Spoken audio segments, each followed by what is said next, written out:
Japanese attacked Pearl Harbor, our west coast became a potential combat zone.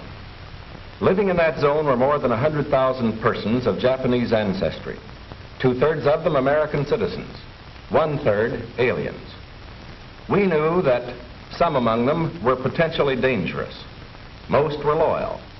But no one knew what would happen among this concentrated population if Japanese forces should try to invade our shores. Military authorities therefore determined that all of them, citizens and aliens alike, would have to move. This picture tells how the mass migration was accomplished. Neither the Army nor the War Relocation Authority relished the idea of taking men, women, and children from their homes, their shops, and their farms. So the military and civilian agencies alike determined to do the job as a democracy should, with real consideration for the people involved. First attention was given to the problems of sabotage and espionage. Now, here at San Francisco, for example, convoys were being made up within sight of possible Axis agents. There were more Japanese in Los Angeles than in any other area. At nearby San Pedro, houses and hotels occupied almost exclusively by Japanese were within a stone's throw of a naval air base, shipyards, oil wells. Japanese fishermen had every opportunity to watch the movement of our ships. Japanese farmers were living close to vital aircraft plants. So as a first step, all Japanese were required to move from critical areas such as these. But of course, this limited evacuation was a solution to only part of the problem. The larger problem, the uncertainty of what would happen among these people in case of a Japanese invasion, still remained. That is why the commanding general of the Western Defense Command determined that all Japanese within the coastal area should move inland. Immediately, the Army began mapping evacuation areas and for a time encouraged the Japanese to leave voluntarily. The trouble for the voluntary evacuees soon threatened in their new locations. So the program was quickly put on a planned and protected basis. Thereafter, the American citizen Japanese and Japanese aliens made their plans in accordance with Army orders.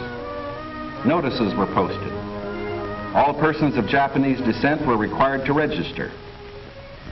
They gathered in their own churches and schools, and the Japanese themselves cheerfully handled the enormous paperwork involved in the migration. Civilian physicians made preliminary medical examinations. Government agencies helped in 100 ways. They helped the evacuees find tenants for their farms. They helped businessmen lease, sell, or store their property. Now, this aid was financed by the government, but quick disposal of property often involved financial sacrifice for the evacuees. Now the actual migration got underway.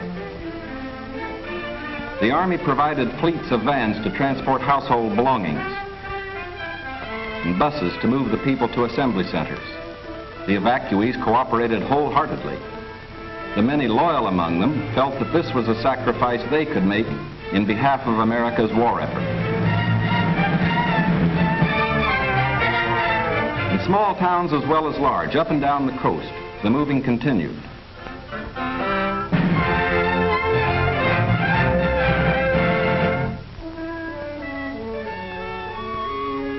Behind them, they left shops and homes they had occupied for many years.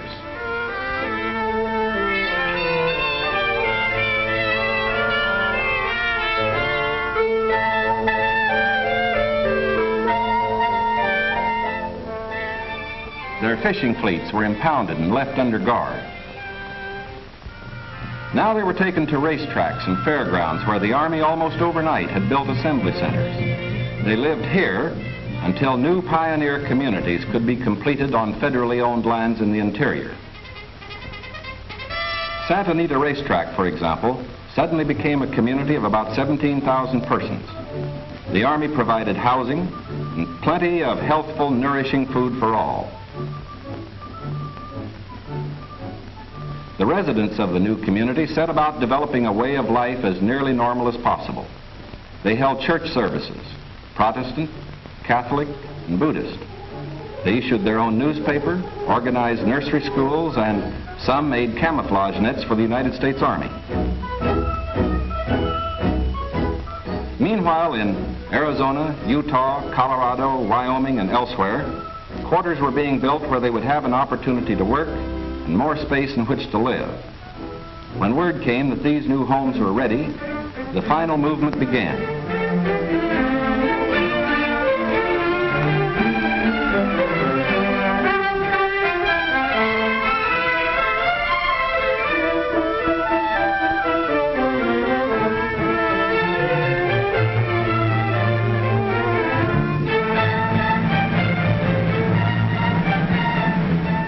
At each relocation center, evacuees were met by an advance contingent of Japanese who had arrived some days earlier and who now acted as guides. Naturally, the newcomers looked about with some curiosity.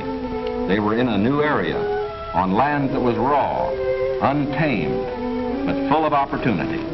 Here they would build schools, educate their children, reclaim the desert. Their own physicians took precautions to guard against epidemics. They opened advanced Americanization classes for college students, who in turn would instruct other groups. They made a rough beginning at self-government, for while the Army would guard the outer limits of each area, community life and security within were largely up to the Japanese themselves. They immediately saw the need for developing civic leaders. At weekly community meetings, citations were given to the block leaders who had worked most diligently. Special emphasis was put on the health and care of these American children of Japanese descent.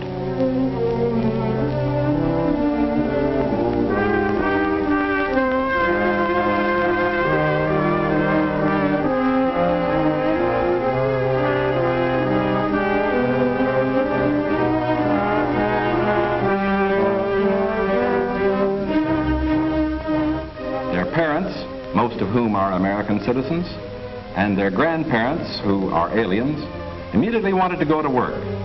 At Manzanar, they built a lath house and began rooting guayuli cuttings. The plants, when mature, will add to our rubber supply.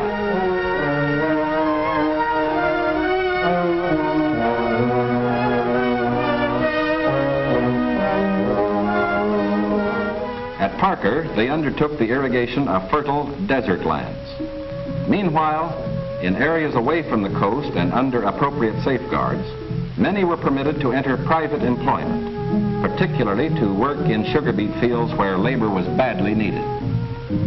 Now, this brief picture is actually the prologue to a story that is yet to be told.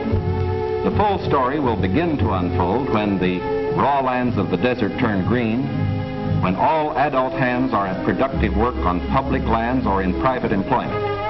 It will be fully told only when circumstances permit the loyal American citizens once again to enjoy the freedom we in this country cherish, and when the disloyal, we hope, have left this country for good. In the meantime, we are setting a standard for the rest of the world in the treatment of people who may have loyalties to an enemy nation. We are protecting ourselves without violating the principles of Christian decency. And we won't change this fundamental decency no matter what our enemies do.